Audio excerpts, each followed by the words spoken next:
Welcome back to the Burlesque Bulletin podcast. I'm your host, Honey Holloway, and today I am here with Thalia Novela. They are Meanjins' own Latin rose, hailing from Central America. Hi Thalia, how are you? I'm good, quite sweaty. Yes. It is summer at the moment in Queensland, which is always lovely. It's so hot. It's been absolutely unbearable today, but we've made it to the studio, so that's good. Yeah. Not totally sweating everything off, but yeah. Well, I mean, yeah, no, look, deodorant really helped my life today. Yeah. How are you? I'm pretty good. Yeah, I'm pretty good. I'm better now that you're here. Oh my God, thank you. Stop. I wish my parents say that. So, before we get into it, so my background's a little bit into astrology and all the weird, wonderful things. So I like to ask people if they know their sun, moon, and rising, or just their zodiac sign, if you know any of that. Okay, so I'm a Taurus. I don't know the rest, but I was born on 6th of May of 1996 at 1 a.m. Okay, all right. Well, I'll have to figure that out for you later. But you're a Taurus. I'm actually a Taurus as my God. well. Yes. A lot of artists are Taurus. Yeah. I'm the 26th of April, though. That's really close. Yeah, so it's like almost Aries, but not, but a little bit. Yeah. Anyways, so for those who have probably been living under a rock for the last couple of years and don't know your story or haven't heard you before, can you describe Thalia Novela in 5 words? I would like to say glamour. If someone doesn't agree, that's fine. Definitely latinx. Funny, quirky, and rhinestones. I really like my rhinestones. Oh, yeah. But honestly, I don't know. It's very relative because like in drag, I wear a lot of rhinestones. In burlesque, I need more rhinestones. Yeah. It's very relative.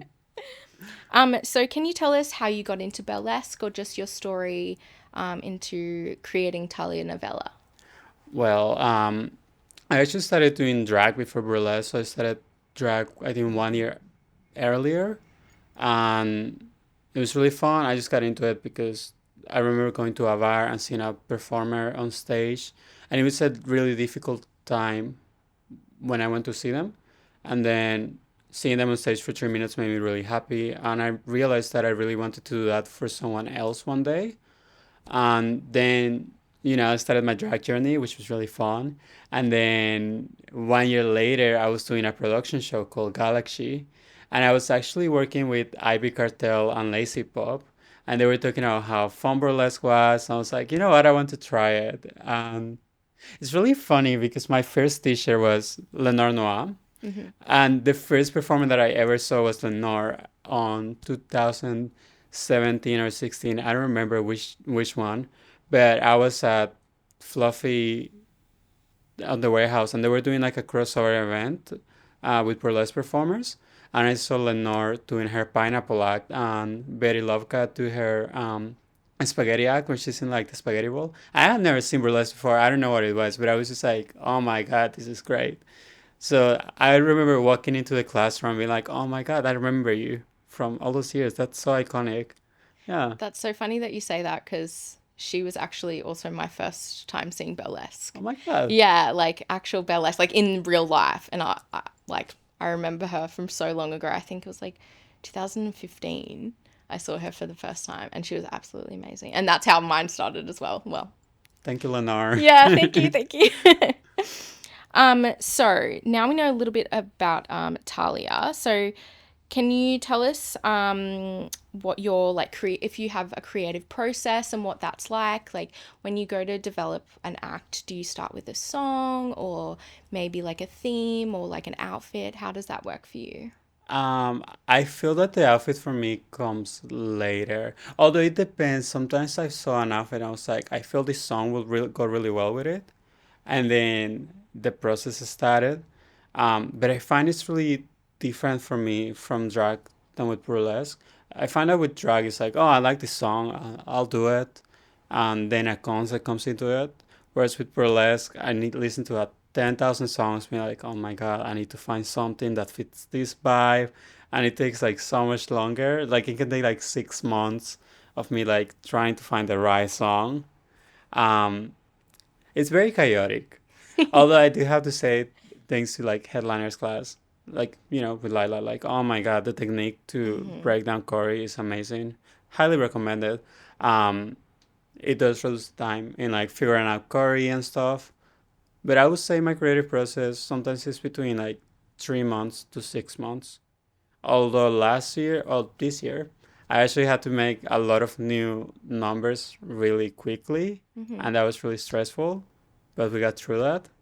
Is that because you had like a deadline or? Yeah, so I was in a competition. It was a drag competition. It was not burlesque. It was like every week we had to create like this big new number and come up with runways. Oh my I gosh. remember being so stressed, being like, I need to stun. I need to figure out what I'm doing. And that's what I like about burlesque. With burlesque, is like you actually have time to enjoy the creative process rather than okay, let's do this every week. Like it's so draining. So with Drag and Burlesque, you mentioned a few of the differences. Is there any other differences that sort of set them apart for you Um, personally, I guess? Call times. Yeah. I feel that it's so we often hear about drag time, and drag time is usually way later than the call time.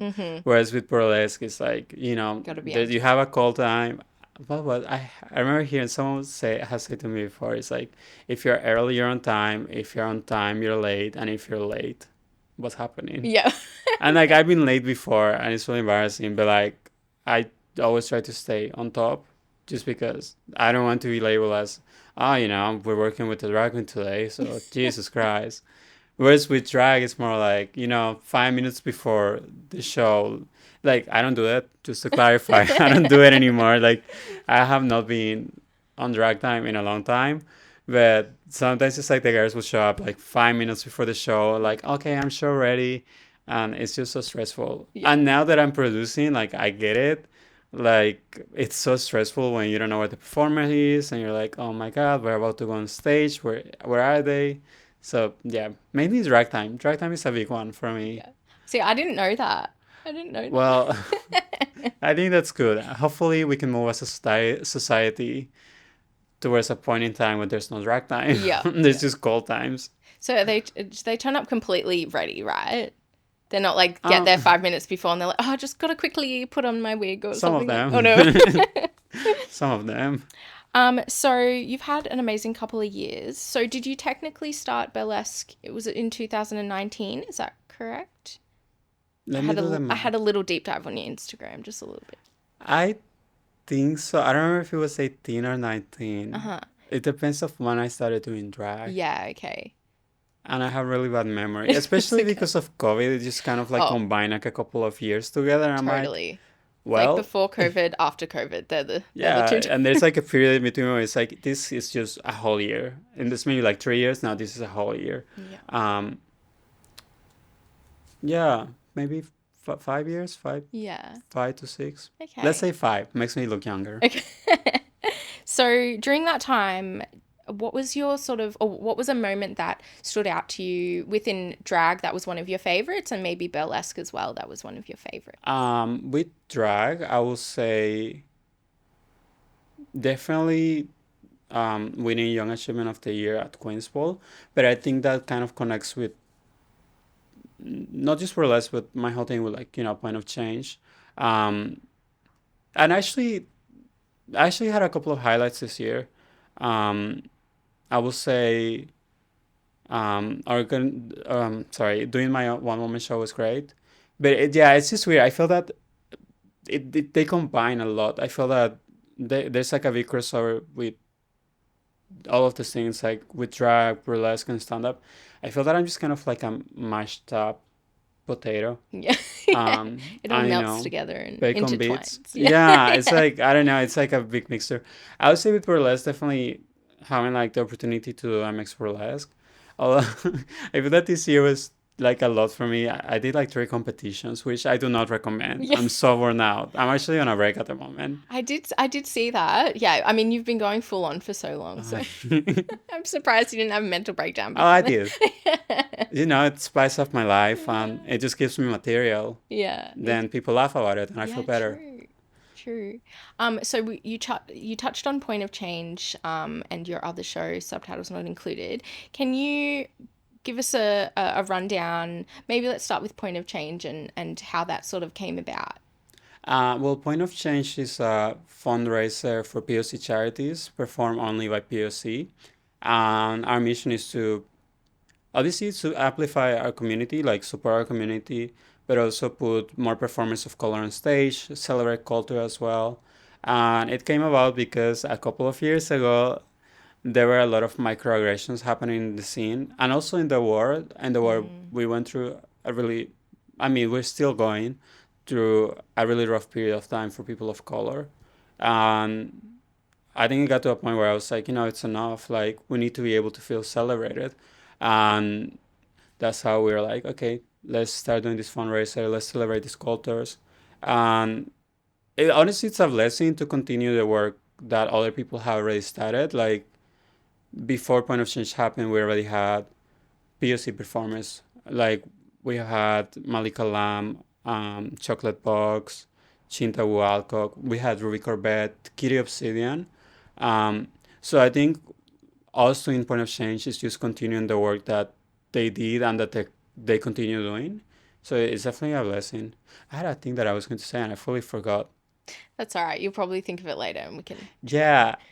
Well, yeah. Sorry, I'm quirky like that. I think the biggest blessing from Point of Change is that there's more performance of color coming up, and it's so lovely to see. Like, people are more comfortable using their culture on stage, and I think it's always great. So I'm manifesting for 2024. We're going to have more burlesque performance of color. Like, I'm manifesting that. Honestly, there's so many opportunities for people of color to study burlesque. Like, a lot of the schools offer scholarships. So if you're watching, like, definitely have a look at them. We want you to perform. Like, we need more performers of color. Definitely. And so what about Subtitles Not Included? Is that right? How did Yeah. that come about? Well, I mean, it sounds so cheesy, but like, I think ever since I was 8 years old, I just had a dream, and that dream was to trauma dump on people collectively and get paid for it. I don't know. I feel that I always went to like I love watching comedy. Like, I love watching SNL. SNL was my favorite. It's still my favorite, and I think hopefully one day I get to be on it. Um, and I just knew that I wanted to be on stage at one point. And then as I was getting into the arts, I was like, maybe one day I'll do a one woman show. Well, at that point, I didn't know it was going to be a one woman show. It was just a one person show.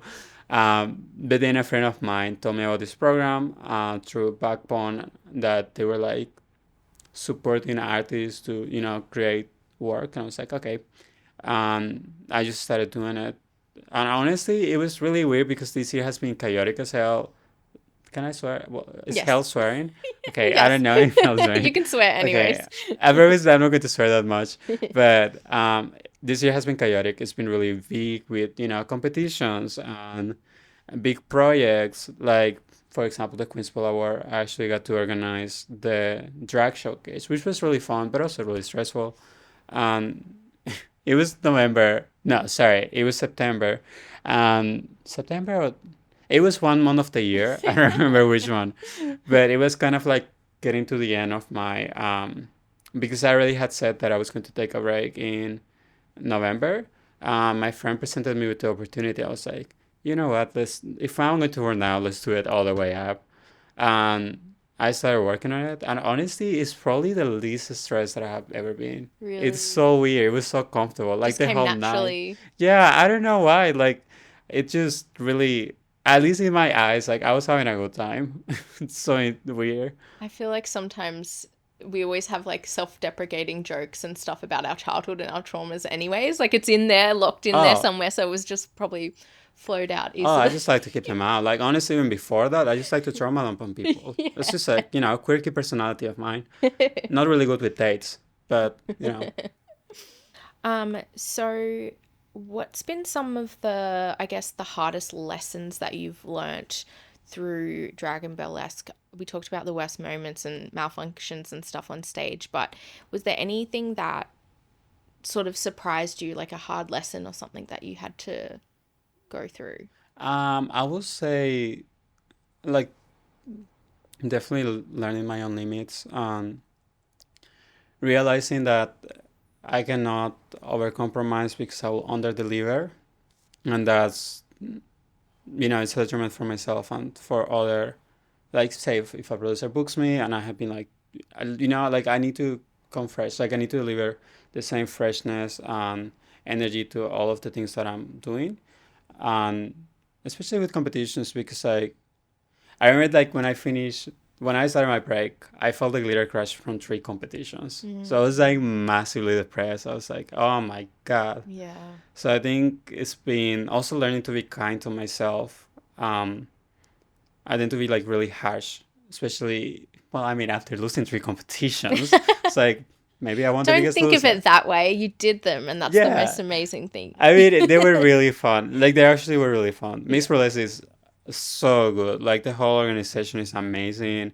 We're there early. We even had sandwiches and, like, fresh water. Like, just, Wow. yeah, it was, no, it was so lovely.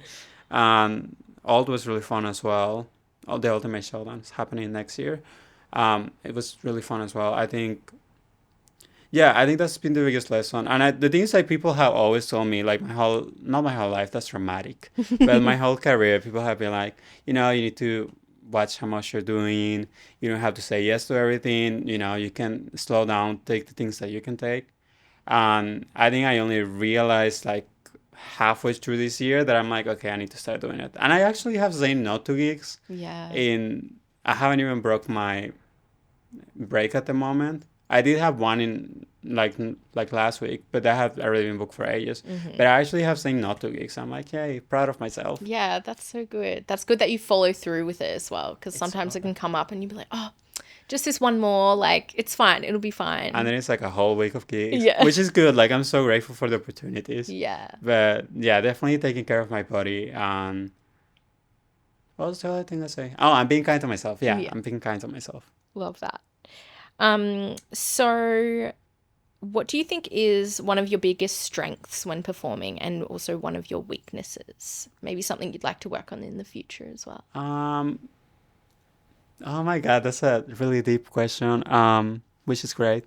I would say as a performer, I think I can be like really soft and like emotional, which is great. Maybe it won't pop off at a club. And also I'm like very stubborn, which honestly really helps.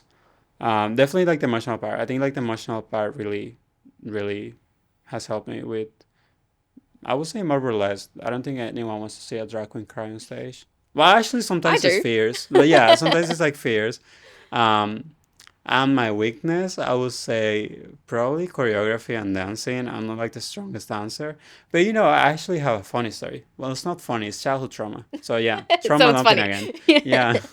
I mean, I actually used to go to dance classes behind my father's back. He wanted me to do sports, and I was like, yeah, I'm going to do a soccer. No, I was going to dance classes. But one day my classmates actually found out, and they were like bullying the hell out of me throughout the class. They were like outside the classroom, and they were like bullying me. So I actually stopped dancing. So maybe that's my trauma. Yeah. I could have been on dance moves. Now they'll see you now and be like, you Well, can I say doubt fuck it. you. They're in El Salvador. But, maybe. Maybe get that famous. Yeah, send them a message. Hey, remember, you bullying me? Well, this happened. Now I get to talk about it on stage. So what's some of the worst, oh, sorry, rewind. What's some of the best advice that you've been given in drag as well as burlesque? Anything that pops out? In I'll start with burlesque because I feel like burlesque is giving me the best advice. I would say emotional consent is so real, and that's helped me realize that sometimes, yeah, once again, like the crossover mashed potato with bacon. The advice was given me in the burlesque context, and then it really helped me navigate the drag context because I find that sometimes people, when they see you in drag, they think that that's consent in general. I had so many people trauma lump on me when I want to go on stage. And like before I was giving that advice, I would just listen to it. Like people would be telling me their coming out stories, which is great.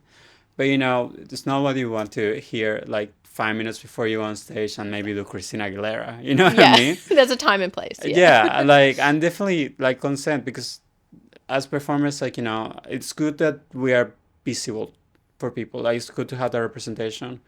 But that doesn't mean that we're not all going through our own struggles. And maybe that day, maybe I just didn't have it in me. Like maybe I just needed, do my job and go home. Because to be honest, like we're booked as performers, like not therapists. Yeah. Um, and definitely that really helped me navigate that. I feel like more refreshed now. I'm more confident with saying, right now is not the time. Yeah. Um, and also like the advice of like taking it slowly, like more slowly.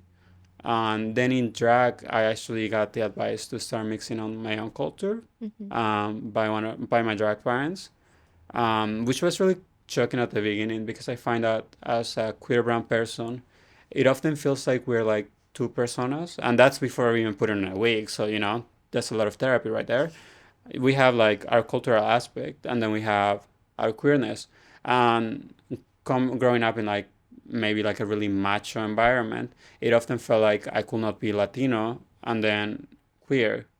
So getting to connect those was really shocking. I actually went through a different name when I first came, like not even in drag. Like I was so I don't know if embarrassed, but like I actually didn't use my you know real name when I came to Australia. Well, I mean like to other people, Yeah. like legally I Yeah. did. Legally. Don't sue me. Yeah. Like legally I did, but like I would not introduce myself to like new friends with my actual name, because I was kind of embarrassed. I don't know if embarrassed of myself or I don't know. It's confusing. Um, like it took me a long time to actually connect the dots between I can be a queer Latin person, and I think it does connect with representation. It was actually Bianca Del Rio from Drag Race season 6. Oh yeah, yeah, yeah. So she was the first Latinx person that I saw on TV that I was like, oh my god, she's definitely. I mean, she's definitely queer. She was wearing a wig, um, and she has similar heritage to mine. So it's like, well, if she can do it, then I can be me. And that was way before drag. And then a Colombian friend that I met here, that he's quite fam. Um, in my eyes, when I first came here as an 18-year-old person, like I still thought that I had to be, very like macho. Um, like being friends with him made me realize that I can also be soft. Um, and after that, after all of that tangent that I went um, in drag, when I started connecting the two of them, I kind of felt that I was outside of the art form. I was also connecting the two of them with me, and I feel more of a whole person now by connecting them. So in a way, drag and burlesque as well, because I like to try a little bit of Latinx in my burlesque, has helped me connect with who I am. Yeah, that was a Love long that. tangent. That was a long but amazing answer. Thank you. A quick thanks to Cam Attree for sponsoring the Burlesque Bulletin and for all his hard work behind the scenes, filming and editing the podcast. Cam has been involved in the burlesque industry for over 12 years through his photography and videography. If you are a performer looking to get promo photos and video, or a producer looking to get your show photographed or filmed, please contact Cam through his website, camattree.photography, or find him on Instagram at camattree.photo-video. And now back to the episode. So what's one random fact about you that maybe not many people know? Oh my god. Okay, so I'm actually super socially anxious, and maybe not so much in drag, because in drag it's kind of like a little chill, or even in burlesque spaces, like I'm not that anxious. But if I'm around a lot of people, or not even a lot of people, like say even like just 10 people, I get like really anxious, and I just start being quiet and shy. And it's really shocking because I literally will talk about my childhood traumas on the mic to a lot of people. I'll be like, it's fine. But the moment it's just like normal conversation, I'm like, I don't know what to say. I'm just going to stand awkwardly here and look awkward. I feel like that's a lot of performers though. Like they just like, I don't know, the stage is like weirdly like a safe space and you can just show what you want to show and whatever. And it's it's just more freeing. And then when you're actually having a conversation with someone, you're like, okay, small talk. Yeah, it's like, what do I have to say? Yeah. Like, it's really interesting because like I literally could be shaking assholes. And I'm like, hi, world, this is me. And then the moment there's like a party or like an intimate reunion, I'm like, I don't know what to say. Yeah. It's so awkward. Yeah, maybe that. Yeah. I actually wrote poetry when I was like 16. I actually wrote a really? book, which is so random. Yeah. And I won a competition back home. Oh wow. Do you Yeah. still have it? Like, Now we're actually trying to find it. I don't know why, but on my break, I was like, I should maybe get back into it. And I think I might try to translate them because they're in Spanish. Um, but I think my parents need to sort that out first yeah. because they're back home and they have the Yeah. book. But yeah, it's so random. That's so I haven't cool. I written would love to years. hear some of your poetry in the Honestly, future. they're probably really basic. I actually don't remember any of them. But because I was like 16 when I wrote them, and they were all about love and, actually a lot of Catholicism. I was raised Catholic. Um, and there were a lot of sad poems as well. Thank you, being bullied in high school. Yeah, that's really random fact about me.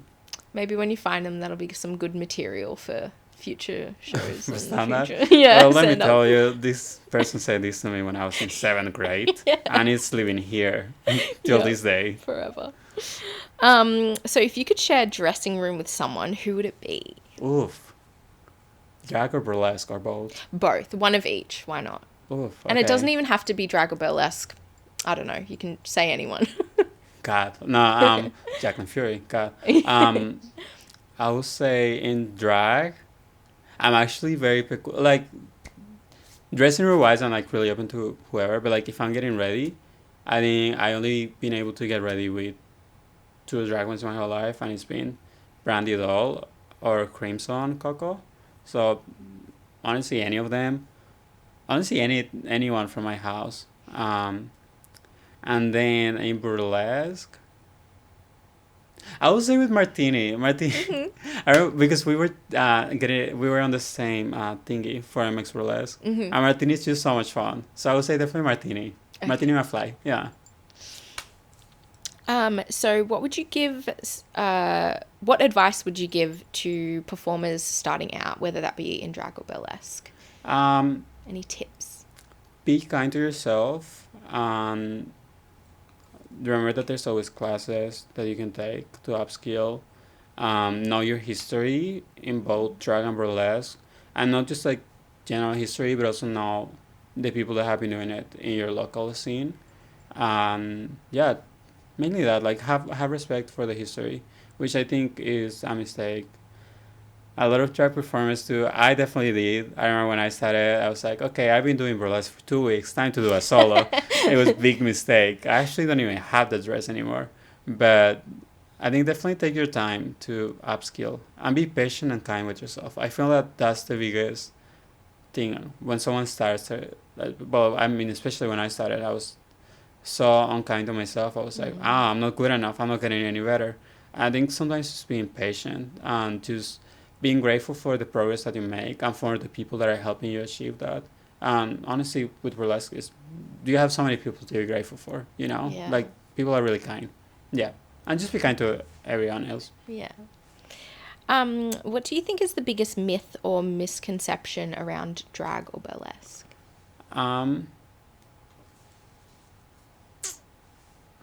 Good question. It's a bit of a hard one. Yeah. I feel that there might be a lot of myths, or maybe there's not that many, or maybe I don't know. Well, something that maybe not a lot of people outside of drag or outside of burlesque would know. Maybe how long it takes to get How into long an it takes to get outfit ready. and makeup and hair, for example. But I think like in general, like for the arts, I think sometimes people think that is easy. They will see it's because it any looks so performance. easy on there. I mean, if you make it look easy, you're doing it right. Exactly. But people see this performance on stage and they think, oh, they just jump on stage.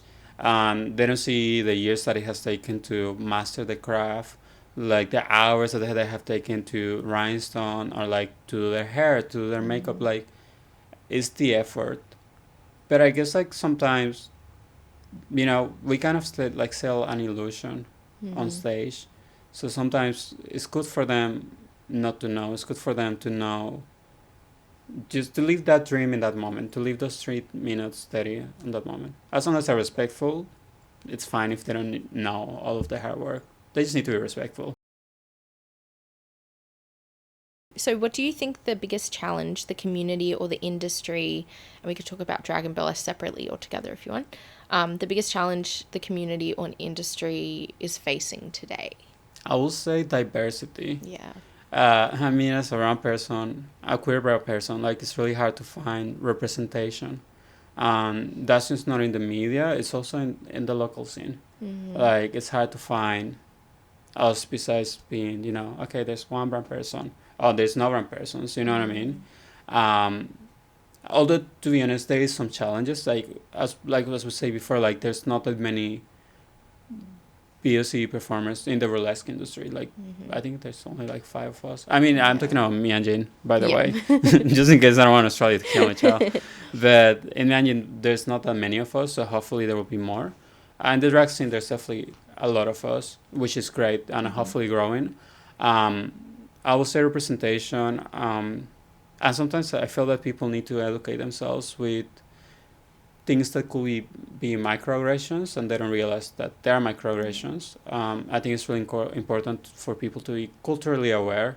And Rui Corbett actually does an amazing job at educating the community. She's been doing it for years.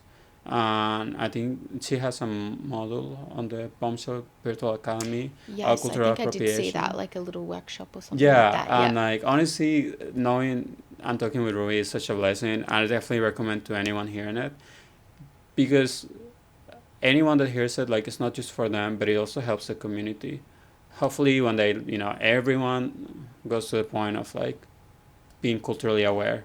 And I would say with every minority though, because I find that in drag sometimes there's microaggressions towards AFAB people, towards brown people. It's like, everybody's like, yeah, definitely representation, diversity, and cultural awareness.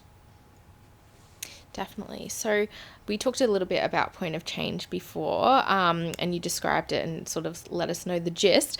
So what's something that surprised you after taking on this sort of challenge and and starting a show and starting an event and all the things that you don't think about, I guess? What's the big surprises that sort of came when that all happened? Well, I'm sure there were a lot. There is so many, because I was like, I had never produced anything before, and I definitely had help. But then after that, it had been me solo producing for a couple of years, and then recently, Busybody joined the team, so now we're co-producers, which is really exciting.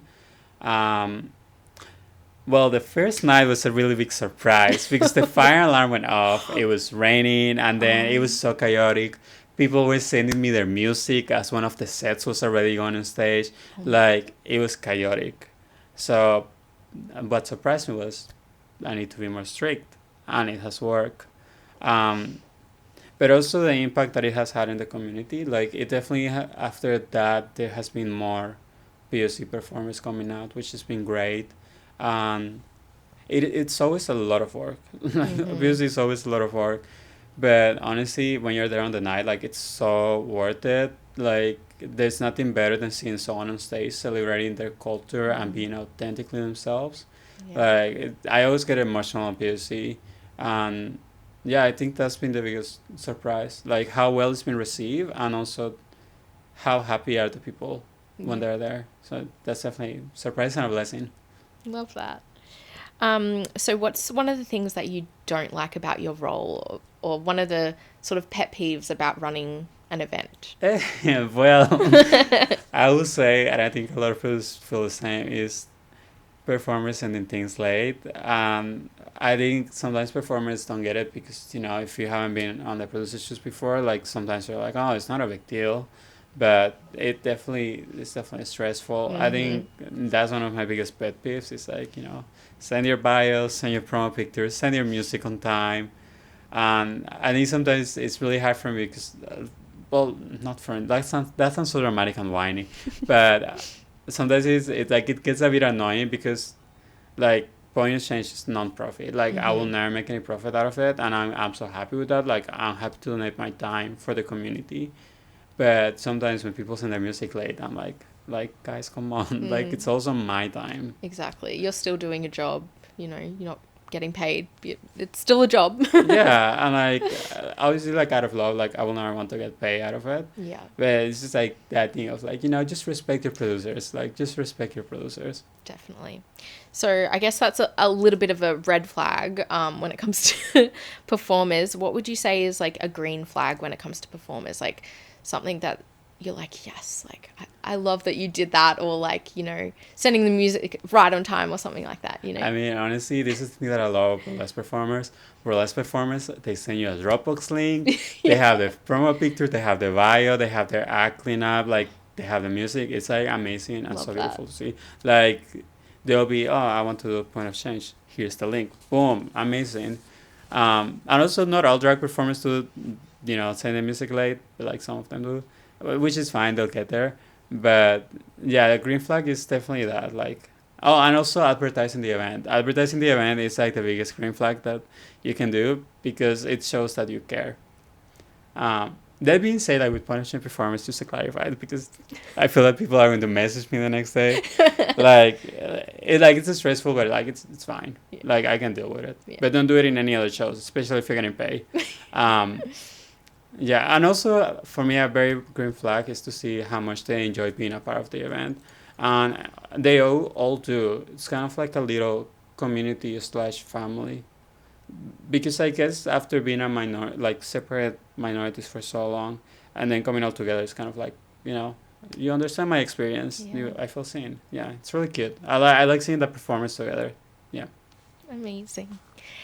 So we've got a little game that we're going to do. Okay. So it's a little rapid fire round. So answer the questions as fast as you can. So it's just a this or that. So you just have to choose one or the other, what you like better.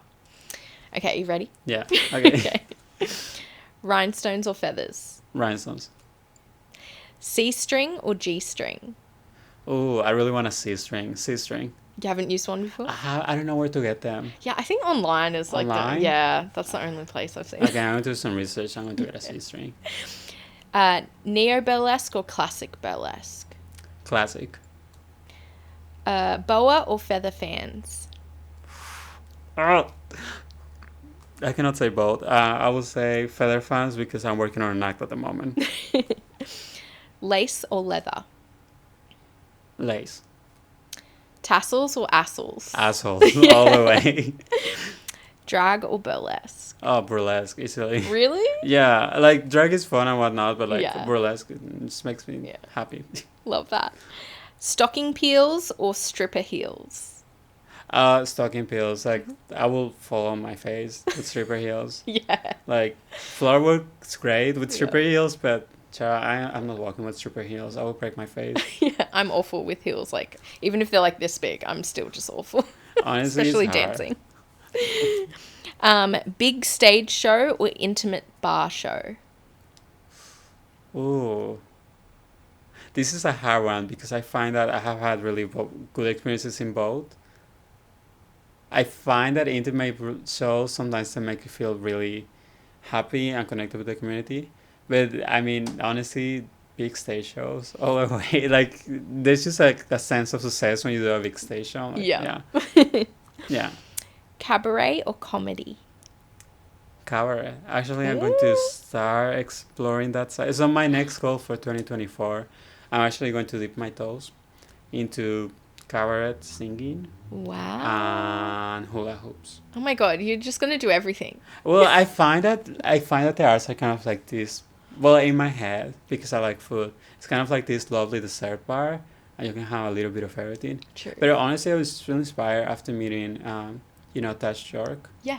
And Cece the Seist from Perth or Adelaide. Oh my god, I'm Cece the so Seist. jealous. They're honestly so great. We did ABF, and yeah, they were like, I was just like, this is amazing. Like, I love what they're doing so much. So now I'm like, okay, I'm going to start working hard. I'm just like, it's time to skill up. And I find that that's something I like to do. It's like, I want to spread my wings. Yeah, for sure. So maybe, some hula hoops. And yeah. A little side note, doing this podcast, the Tash York and Betty Bombshell, they did Friends with Benefits. That was one of the inspirations for this podcast. I listen to it all the time on repeat, even though they haven't done anything since like 2020. I think I need to listen to it. Oh, I didn't it's know so they had it. good. I'm just like so obsessed.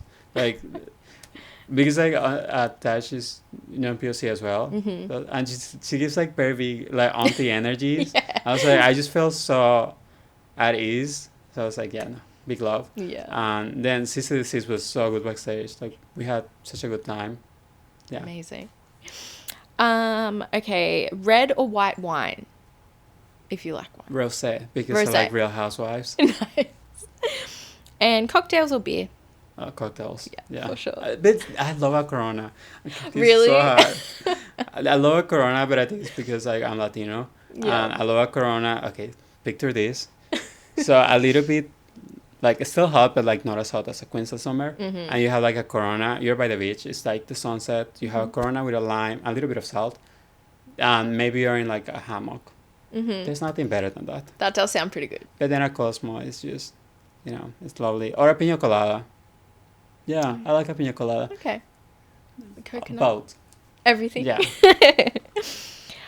So let everyone know what you've got coming up next year. Are you still going to have a little bit of a break, or are you going to come back all fierce next year? What's going to happen? Well, What's in store? I'm going to continue my break for a little bit. And kind of like, just getting ready for more stuff. I feel like you've only just started your break anyway. Honestly, it does feel like it. I feel like the time is going so fast. I'm like, oh, can I just have a break for the rest of my life? But next year, we actually had a lot of fun things with Point of Change. We're actually working on a free workshop for POC performers on how to write their own bios, etiquette at shows, just stuff like that. That when I started, I wish I had it. So I feel that we just want to get newer performers and even older performers, because there's still a lot of things that I don't know that other performers might not know, that we can just like collectively, get each other up to speed. So that's really exciting, coming up in February/March. Yeah. And then also Point of Change on February at the Bright Side. Yay. Yay. And then me, I don't know. It will be on my Instagram. Yeah. The moment I haven't even looked at our wig. Yeah. Speaking of Instagram, what is your Instagram handle? So people Why, can I'm find glad you asked. I'm going to spell it because every single time I say Thalia, people think I say Dahlia. Oh. I have an accent, maybe a lisp, I don't know. So it's THALIA_NO